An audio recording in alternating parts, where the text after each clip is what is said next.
hands are. So I'm just going to make a passive check behind. We'll see the river card, and I bowed up, which is nice. Now, I'm definitely going to go ahead and bet here. And I'm not going to make like a smaller value bet. I'll make a bigger size bet because I could easily be on a misdraw. So I'm going to bet like 300 here, since there were a lot of draws on it. And he just gives it up.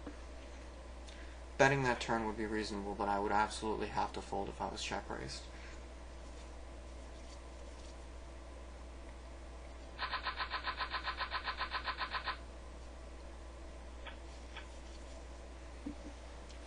Pretty standard textbooks poker, and that's really what you should be doing, in my opinion. Just play standard textbook poker, and when you get laid in, it's going to take a lot of practice and recognition of situations, but you need to play perfect push fold. Like, you just cannot make a mistake. I ask people, lots of regulars I know who play these, and people who have had success in sit and goes for a long time, whenever I'm even slightly uncertain about a situation, I go ahead and I ask someone and we discuss it, because you really don't want to make sure that there aren't any holes in your game in these push-fold type situations, because if there are, then you're screwed, and you're giving up so much equity and expectation, and you don't even realize it. You just cannot let that happen. So these require a lot of effort, and you really need to be a student of the game to become a big winner in these tournaments.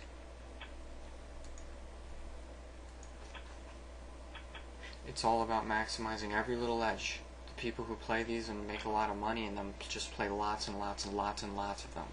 And they know all of the little strategies and how they should play certain situations later in the tournament. And honestly, in these sit and goes early on, it doesn't matter that much how you play, as long as you're making decent plays and aren't being a huge donkey. I prefer to play really tight, relatively tight anyway, but you don't have to, as long as you play really well. What's the most important thing is you know how to play the late game and how to prepare for the late game. That is most of the sit and go. Most of your expectation comes from playing the late game correctly. And sometimes you're going to want to know to gamble in the earlier game, just to set up the table and put yourself at a big advantage. If you happen to get one of those sit and goes where you get a huge chip lead early on, you've got to play that tight. It doesn't matter what style you like. You have to be tight with it. You just wait and wait and wait with your 5,000 or 6,000 chips, whatever massive stack you've got. Wait for when you're approaching the bubble, and then you can just pretty much shove every hand.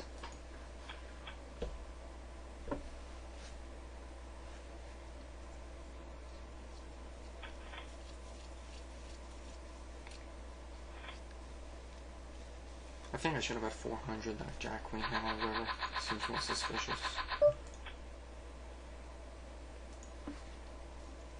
Now the blinds are up to 50 and 100. Let's look at the chip stacks here.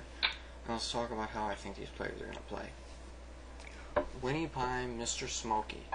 They've both got, around 15 big blinds. I really do also. So, what if Mr. Smokey comes in for a raise for 250 or 300 chips, and someone moves all in on him, and he doesn't have a good hand? He has to fold, and he's given up a huge chunk of his chips. He doesn't want to do that. So most of the time when he raises, or same for Winnie Pie here, when they open with a normal size raise, they're going to have a big hand. Okay, there are two plays here. There's the all-in shove. This guy has been kind of loose, and he could have a lot of hands that I can beat, that he'll just fold, or I can just check it. I'm just going ahead and make the passive check. If I knew he was really loose, I'm not really sure about this guy right now, then I would just stick it in and not worry about it. If he has me beat, oh well, bad luck. Here, whatever, I'll just let him have it.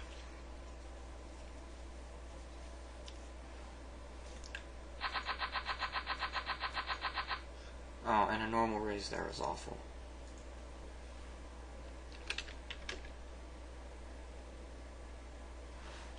Yeah, it'd just be horrible. It's a shove fold situation. Shove check, I mean.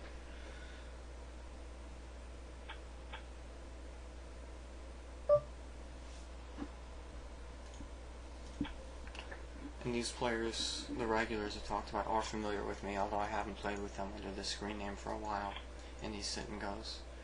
When I play sit and goes in cash games, I pretty much always want to remain incognito. I don't want anyone everyone to know who I am. Disguise is another player. Alright, so now I've got ace king. This is a good hand, right? Yes, it's a great hand. It's a great hand for shoving. Okay, well this sucks. I've got to push on him, and there's a good chance he's going to call, and hopefully I'll have him dominated. I really don't want a coin flip here, but my hand is too big to do anything else. And honestly, I might just fold ace queen here. That's how tight you want to play these situations. I give the 4x raise a lot of respect. What happens if he folds and it's passed to me? I would just open push. And the reason is, yeah, ace king is good, and by raising, I might induce a shove from a worse hand. That is true. Sammy Knoll or 2-Tom might take a junk hand and push it in against me. I don't care. I don't have much of an advantage against those hands. So I'm just not even going to do that, because I'm just going to shove in and maximize my fold equity. And there's a good chance that a worse ace will call me anyway. It's not like an MTT where I go, oh well, I better try and I'm just going to lump in here. I better try and get everyone to fold here or something. Same thing here. I can come in for a normal raise and I probably have to fold to a push, or I can just fold, or I can shove all in. And really, any of those plays are acceptable with these chip stacks. I like a normal raise. It's dangerous, but I don't make these raises normal without hands, and everyone who's played against me knows that. And now 2-Tom is just going to go all in here.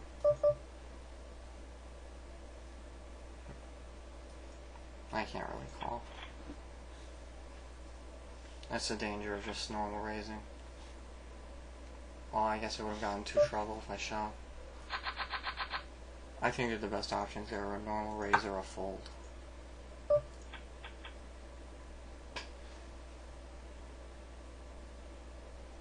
Got in trouble there, lost some chips, but if I won that ace king versus ace jack hand, then I would have had a really nice stack. Look at that, Premier just checked behind with the straight. Not really. I bet he probably might have even noticed that he had it, and that's how conservative people will play in these. It's really just the best way to approach them. But yeah, as I was saying, if I won that one hand with the ace king versus ace jack, then I would have over 3,000 chips, and with that stack, I have a lot more flexibility. I don't get hurt as much if I raise and fold, like I did there. Pocket jacks, very strong hand. This is one of the few hands that I'd be willing to raise and call all in with.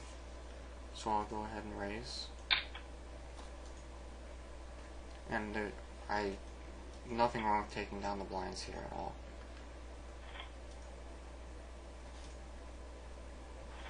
If I could just take my 1,500 and turn it into 2,000 for one of the later levels, I'd be happy.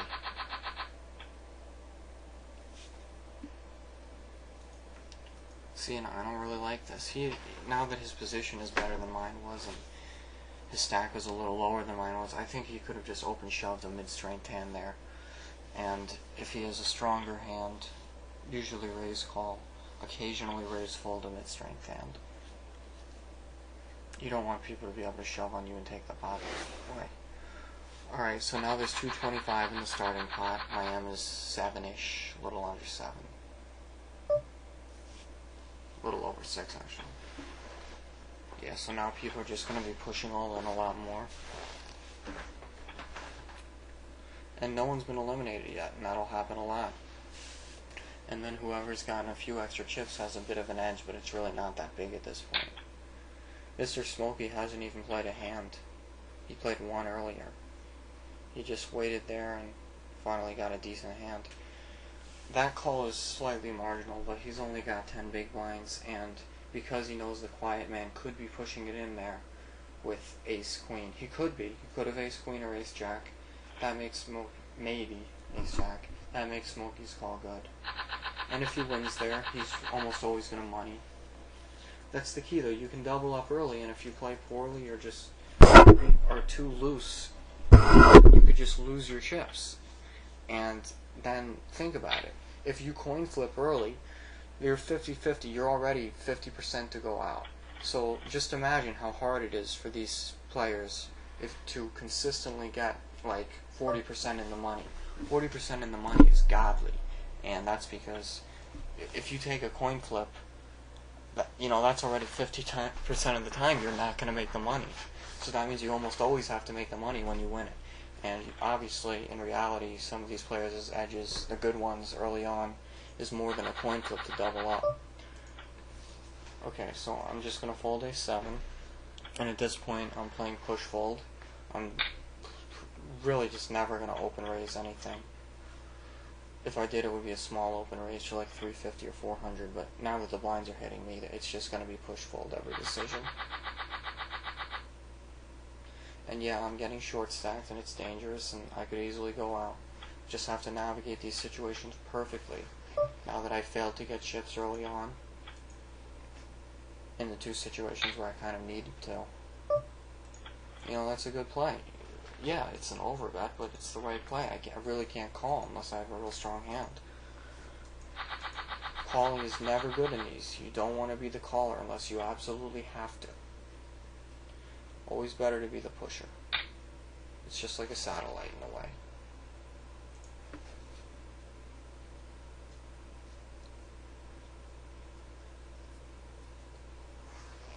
We're blind on blind here. And here I'm just going to push all in. I doubt Artemis is trapping. He's not a regular.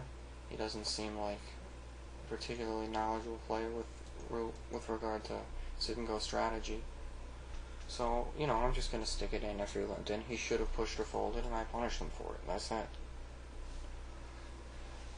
If a regular did that against me, I would be very worried, and I might not push sometimes just because there's a chance they're trapping me. I've got 3 minutes to 100, 200 here. And within 1 minute here. So I've got the button here. I have 1200 chips. My M is low. I would have open pushed there. Not here.